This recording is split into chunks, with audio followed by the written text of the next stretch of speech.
Le bruit des roues était la seule chose que Clara entendait. Tac, tac, tac. La valise bleue avançait sur les pavés, comme si chaque choc était un coup de marteau dans sa poitrine. Elle ne regardait pas en arrière. Elle avait peur de le faire, car elle savait que si elle revoyait la maison une fois de plus, si elle voyait les hautes fenêtres et le jardin parfait, elle s'effondrerait là, devant tout le monde, et elle ne pouvait pas se permettre ce luxe. Pas dans ce quartier où la tristesse d'une femme en uniforme était un spectacle pour des gens aux rideaux ouverts. Ses gants jaunes étaient toujours enfilés. Ils étaient ridicules, brillants, tachés de mousse sèche. On ne lui avait même pas permis de les enlever. Dehors, tout de suite. L'ordre d'Alejandro avait été sec comme une coupure, et Clara avait obéi. Non parce qu'elle pensait le mériter, mais parce qu'elle avait appris à survivre sans discuter avec les puissants. Le soleil de l'après-midi tombait lourd sur son dos. Son uniforme bleu collait à sa peau. Les larmes coulaient sans bruit, comme si son corps ne voulait donner à personne la satisfaction de l'entendre pleurer. Ce qui faisait mal n'était pas le licenciement. C'était l'injustice.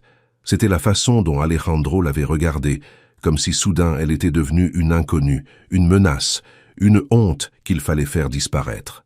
Clara serra la poignée de la valise avec force, essayant de garder le pas ferme. Marche seulement. Arrive seulement au coin. Elle se répétait cela comme un mantra, car si elle pensait à Lucas et Matteo, elle se brisait. Si elle pensait à leurs petites mains la cherchant après l'école, elle manquait d'air. Alors elle l'entendit. « Maman Clara !» Le cri n'était pas un mot, c'était une explosion, un éclair traversant la rue silencieuse. Clara se figea, comme si le monde s'était arrêté en une seule seconde. Elle sentit sa gorge se fermer. Elle connaissait cette voix. Elle la connaissait mieux que n'importe quelle montre chère. C'était la voix qui demandait du lait au chocolat. C'était la voix qui disait « j'ai peur » quand il y avait de l'orage. Elle se tourna lentement. Lucas et Matteo arrivaient en courant vers elle, identiques, petits, les visages défigurés par les pleurs. Leurs bras étaient tendus comme s'ils allaient se lancer dans le vide. Clara vit le danger avant de le comprendre. Ils couraient au milieu de la rue, sans regarder rien, sans écouter rien, comme si le monde entier n'existait plus sauf elle. Et derrière eux venait Alejandro. Ce n'était pas l'homme impeccable au costume parfait, c'était un père désespéré.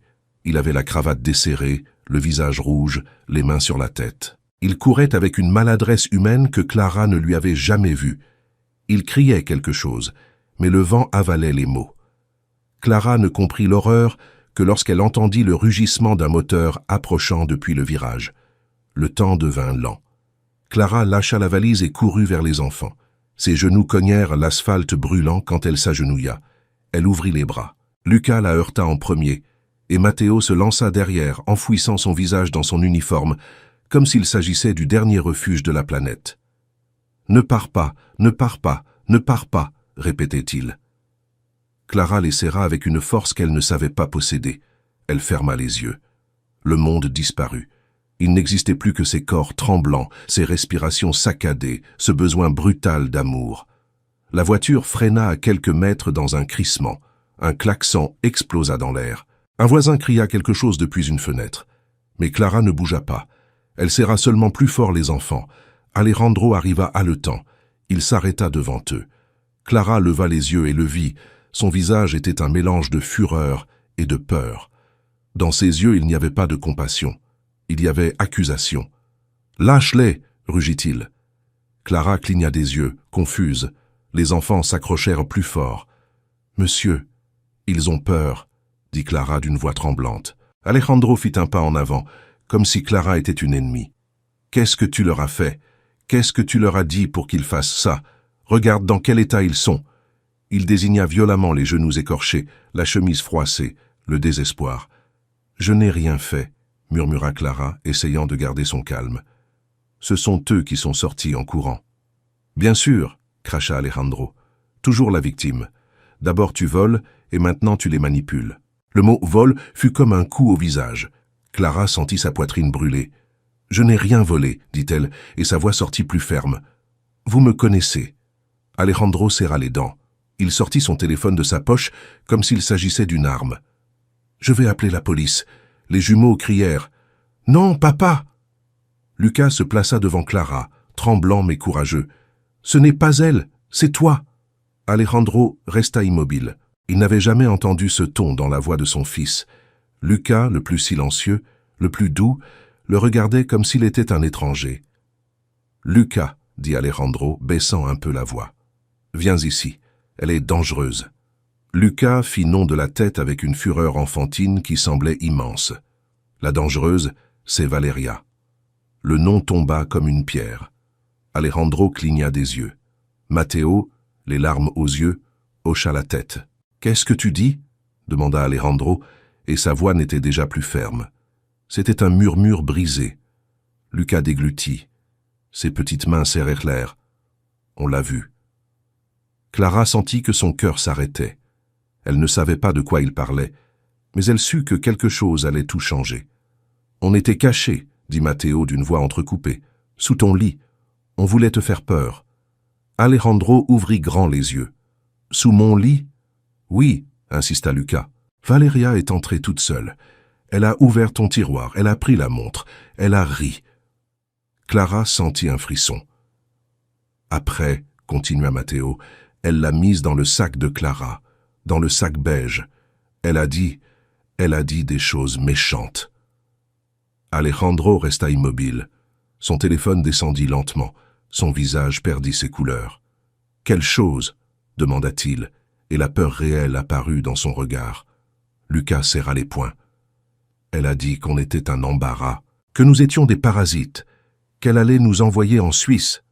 Le mot « Suisse » fit respirer Alejandro comme s'il manquait d'air. « Ça n'a pas de sens, » murmura-t-il, cherchant une issue, une excuse. « Valeria ne... » Matteo l'interrompit avec une phrase petite et mortelle. « Si, elle nous déteste. » À cet instant, Alejandro regarda vers la maison, comme s'il avait besoin de le vérifier. Et là, à une fenêtre du deuxième étage, Valeria observait. Elle ne courait pas. Elle n'était pas inquiète. Elle regardait seulement son verre à la main comme quelqu'un qui regarde un problème qui ne le concerne pas. Quand elle vit qu'Alejandro la regardait, elle ferma le rideau. Le geste fut suffisant. Alejandro déglutit. Ses yeux revinrent vers Clara. Elle était toujours agenouillée, les enfants collés contre sa poitrine. Son uniforme était taché de poussière, ses gants jaunes, de petit sang et d'amour immense. « Clara, » dit Alejandro, et sa voix se brisa. « J'ai été aveugle. » Clara ne sourit pas. Elle ne célébra pas. Elle le regarda seulement avec une tristesse ancienne. « J'ai essayé de vous le dire, Don Alejandro, mais vous avez fermé la porte. » Alejandro baissa la tête. Ses épaules s'affaissèrent, comme si soudain le costume pesait des tonnes. « Allons-y, » dit-il enfin, et il tendit la main vers Clara. « Rentrons. Les enfants ont besoin de soins, et moi, j'ai besoin de réparer ma maison. » Clara hésita une seconde. Elle regarda Lucas. Elle regarda Matteo. Il la regardait comme si elle était leur monde. Clara prit la main d'Alejandro, et le millionnaire, propriétaire de tout, souleva la valise bleue avec la main qui signait des contrats, et commença à remonter la pente avec la femme qu'il avait expulsée sans raison. L'entrée de la maison s'ouvrit avec un coup sec, mais cette fois ce n'était pas un coup d'expulsion, c'était un coup de retour. Alejandro entra le premier, traînant la valise bleue sur le marbre brillant, sans se soucier du bruit ni du manque d'élégance. La valise usée semblait un objet interdit dans ce vestibule conçu pour impressionner, mais Alejandro la posa juste au centre, comme s'il marquait un territoire, comme s'il disait sans mots « Ceci est le réel ». Clara marcha derrière, boitant légèrement. Elle ne voulait pas montrer la douleur, mais sa hanche brûlait depuis la bousculade dans la rue. Matteo était dans ses bras, à moitié endormi par la fatigue, et Lucas marchait collé à sa jambe, sans lâcher sa main. Les deux enfants regardaient autour d'eux avec méfiance, comme si la maison pouvait se retourner contre eux à tout moment. Alejandro s'arrêta devant le canapé blanc, ce canapé que personne n'utilisait parce qu'il était pour le regard. Il le désigna d'une fermeté nouvelle. « Asseyez-vous là. » Clara ouvrit grand les yeux. « Monsieur, on va le salir. On est sale. » Alejandro la regarda comme si cette phrase lui faisait mal. « C'est un canapé, Clara. Mes enfants valent plus que n'importe quel tissu. Asseyez-vous. » Clara obéit. Lucas et Matteo s'installèrent collés à elle, comme deux petites ombres. Le sang d'un genou écorché laissa une marque rouge sur le velours blanc. Clara se raidit, s'attendant à un cri. Alejandro ne dit rien. Il respira seulement profondément, comme si cette tâche était une preuve de vie. « Rosa !» appela Alejandro vers le couloir de service d'une voix forte. « Juana, venez !» Deux femmes apparurent rapidement, alarmées. En voyant Clara de retour, les enfants blessés et le patron décoiffé, elles restèrent immobiles, ne sachant pas si elles étaient face à une punition ou à un miracle. « Trousse de secours !» ordonna Alejandro. « Eau tiède, serviette, tout de suite. » Les femmes coururent. Clara tenta de se lever, par réflexe servile. « Je peux... » « Non, la coupa Alejandro, mais sans dureté, seulement avec une fermeté tranquille. « Aujourd'hui, non. Aujourd'hui, c'est moi qui le fais. » Rosa revint avec la trousse métallique. Alejandro la prit de ses propres mains et s'agenouilla sur le marbre, sans se soucier de son pantalon cher. Clara le regarda comme si elle ne le reconnaissait pas. C'était la première fois qu'elle le voyait si bas, si humain, si proche. Alejandro ouvrit la trousse, sortit des gaz, du désinfectant et des bandes. Il prit la main de Matteo avec précaution, comme s'il tenait quelque chose de fragile et de sacré. « Ça va piquer un peu, champion », murmura-t-il. Matteo fit une grimace, mais ne pleura pas. Il regardait son père avec un mélange de surprise et d'espoir. « Papa, » murmura-t-il, « tu sais soigner ?» Alejandro lâcha un petit rire bref, brisé. « J'apprends aujourd'hui. » Il nettoyait lentement, soufflant doucement pour calmer la brûlure. Lucas observait tout, la respiration retenue, comme s'il craignait qu'à tout moment, son père redevienne l'homme froid d'avant. Clara porta une main à sa poitrine, sentant un nœud qu'elle ne savait pas si c'était du soulagement ou de la tristesse. Elle voulait croire, elle voulait faire confiance, mais la peur de les perdre à nouveau restait vivante. Quand Alejandro eut fini avec Matteo, il regarda Lucas. « Viens, fils. » Lucas hésita. Clara lui caressa le dos. « Vas-y, mon amour. » Lucas s'approcha lentement. Alejandro nettoya la coupure sur son bras, posa une gaze et un pansement. Puis il leva les yeux vers Clara. Ses yeux étaient humides. « À ton tour, » dit-il. Clara se raidit. « Monsieur, ce n'est pas nécessaire. »« Si, c'est nécessaire, » insista Alejandro. Il prit les mains de Clara, ses mains rugueuses par le travail, marquées de petites traces de produits chimiques, et les nettoya avec une serviette humide. Il nettoya le sang des enfants, la poussière de la rue, la sueur. Il le fit sans hâte, comme si chaque geste était une excuse. Clara déglutit. « Mes mains sont moches. » Alejandro fit non de la tête, sans détourner le regard. « Tes mains sont les plus propres de cette maison. » Le silence se remplit de quelque chose de nouveau, un vrai respect. Clara sentit sa poitrine se serrer. Alors, le bruit de talons. Clac, clac, clac. Les quatre levèrent les yeux en même temps.